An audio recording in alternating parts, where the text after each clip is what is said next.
جو بحث کرے گا جو خائن ہیں، بددیانت ہیں اور دنیا کے اقتدار کے نشے میں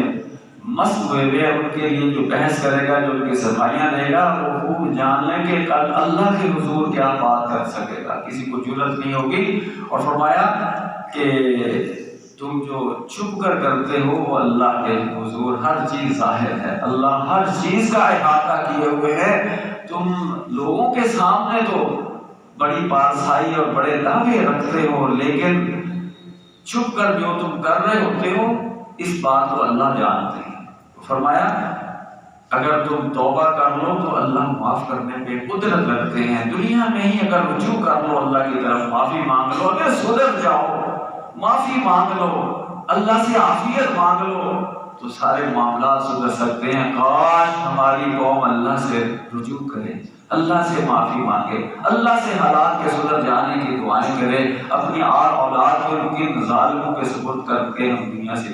چلے جا رہے ہیں، صرف اپنے ذاتی جو ہے نا تعلقات کو باقی رکھتے ہیں، مفادات کو، چند مفادات جو کہ ملتے بھی نہیں ہیں، ان کی خاطر رسم و رواج میں اپنے آپ کو الجھا کر جو ہے دنیا سے چلے جا رہے ہیں اور تنگ و تاریخ زندگی گزارتے آنے والے حالات کو دیکھیے۔ خدایا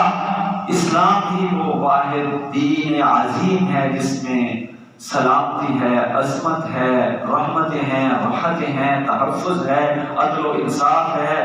اس میں خوشیاں ہیں، جس میں اللہ اور اللہ کے رسول کی رضا ہے، جس میں پناہ ہے۔ اللہ اکبر، کاش ہم ابھی سے فیصلہ کریں کہ اب بھی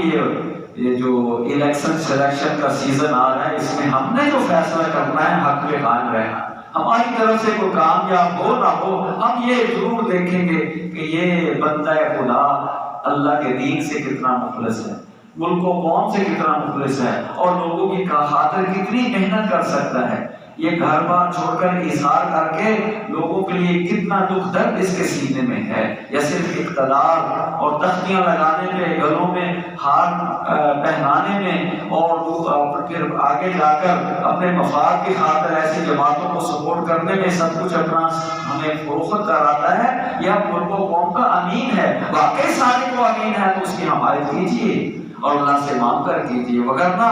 پھر یہ ایسی خیانت ہوگی کہ فرمایا میرے محبوب پھر ان کا حال یہ میرے سپرد کر دیجیے، اور اس کے رزلٹ ہم آج تک بھگت رہے ہیں۔ اس سے پہلے کہ ایسی پریشانی میں مبتلا ہوں اللہ کی طرف رجوع کیجیے۔ فرمایا